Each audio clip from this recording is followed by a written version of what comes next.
আমি মাননীয় স্পিকার আপনার সামনেই নামগুলো এখন উপস্থাপন করতে চাচ্ছি আমাদের পক্ষ থেকে এখানে মাননীয় জ্বালানি মন্ত্রী জনাব ইকবাল মাহমুদ টুকু, প্রতিমন্ত্রী জনাব অমিত এবং মাননীয় সংসদ সদস্য এবি মাশরাফুদ্দিন নিজাম, লক্ষ্মীপুর 4, মাইনুল ইসলাম খান শান্ত, মানিকগঞ্জ 2, মিয়া নুরুদ্দিন অপু, শরীয়তপুর 3, এই 5 জনকে আমরা প্রস্তাবনা করছি। মাননীয় স্পিকার, আমি বিরোধী দলের নেতাকে অনুরোধ করব ওনাদের পক্ষ থেকে নামগুলো যদি দ্রুত আমাদের কাছে দেন তাহলে এই কমিটি দ্রুত কাজ শুরু করতে পারবে। ধন্যবাদ মাননীয় স্পিকার। মাননীয় সংসদ নেতা, আপনি একটি বক্তব্য রাখার ইচ্ছা প্রকাশ করেছেন। ধন্যবাদ মাননীয় স্পিকার। বিসমিল্লাহির রহমানির রহিম। মাননীয় সকল সংসদ সদস্যবৃন্দ, গতকাল বিরোধী দলীয় নেতা একটি প্রস্তাব উপস্থাপন করেছিলেন দেশের চলমান পরিস্থিতি নিয়ে। আমরা সকলেই আলোচনা করে একমত হয়েছিলাম বা একটি বিষয়ে আমরা সকলেই উপনীত হয়েছিলাম মাননীয় স্পিকার, যে এটি একটি বৈশ্বিক প্রবলেম, সারা বিশ্বেই এই সমস্যার তাপ ছড়িয়ে পড়েছে। মাননীয় বিরোধী দলীয় নেতা ওনার বক্তব্যে বাংলাদেশের এটি যে কনসার্ন সেটি এক্সপ্রেস করেছিলেন উনি, এবং ওনারা প্রস্তাব দিয়েছিলেন ওনাদের পক্ষ থেকে যে ওনাদের কাছে কিছু পরামর্শ আছে, সরকারি দল এবং বিরোধী দল আমরা একসাথে সেই বিষয়গুলি নিয়ে কাজ করতে পারি। মাননীয় স্পিকার, আমি আমার বক্তব্যে বলেছিলাম বাংলাদেশ জাতীয়তাবাদী দল সকল সময় দেশের স্বার্থে, দেশের মানুষের স্বার্থে যে কোনো আলোচনা যে কারোর সাথে করতে প্রস্তুত রয়েছে।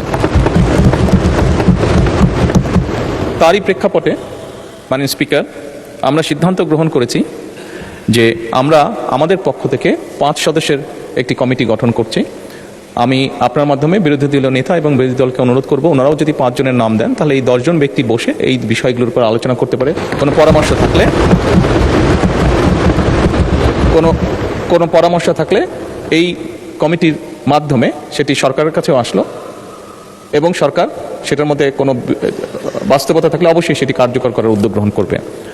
আমি মাননীয় স্পিকার আপনার সামনেই নামগুলো এখন উপস্থাপন করতে চাচ্ছি আমাদের পক্ষ থেকে এখানে মাননীয় জ্বালানি মন্ত্রী জনাব ইকবাল মাহমুদ টুকু, প্রতিমন্ত্রী জনাব অমিত এবং মাননীয় সংসদ সদস্য এবি মাশরাফুদ্দিন নিজাম, লক্ষ্মীপুর 4, মাইনুল ইসলাম খান শান্ত, মানিকগঞ্জ 2, মিয়া নুরুদ্দিন অপু, শরীয়তপুর 3, এই 5 জনকে আমরা প্রস্তাবনা করছি।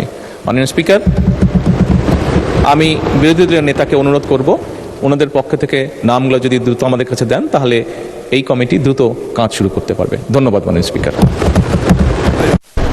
মাননীয় বিরোধী দলের নেতা।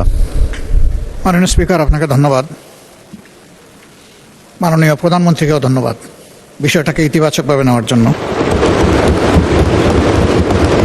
আমরা আশা করি এই সংসদ জাতীয় সকল সমস্যা সমাধানের কেন্দ্রবিন্দু হবে ইনশাআল্লাহ, এবং আমরা মনে করি এই সংসদের জন্য এটি একটি নবযাত্রা।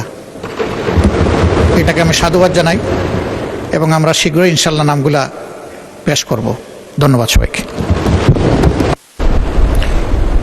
মাননীয় সংসদ নেতা, কমিটির একজন সভাপতি প্রয়োজন। মাননীয় স্পিকার, স্বাভাবিকভাবেই যাতে গৃহীত সুপারিশগুলো বাস্তবতার আলো দেখতে পারে সেজন্য আমরা প্রস্তাব করছি যে মাননীয় জ্বালানি মন্ত্রী ইকবাল মাহমুদ টুকু ওনাকে এই কমিটির সভাপতি করা হোক। ধন্যবাদ মাননীয় সংসদ নেতা।